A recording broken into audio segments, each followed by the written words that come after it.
unsa man jud definition nimo sa imo kang Ginoo? Nindot yung pangutan na, miss. Ang sige, definition of God. Simple.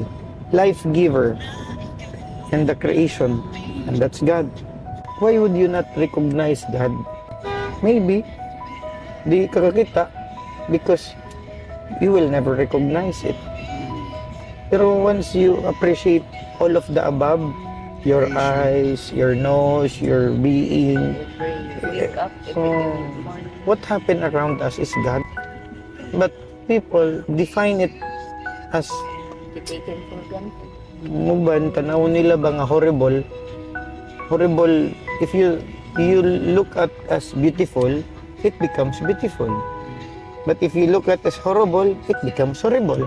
So people who think life is beautiful, that's why everything is beautiful. Beautiful experience, not the literal image. Beautiful life experience, not as beautiful image. Because physical is just a physical.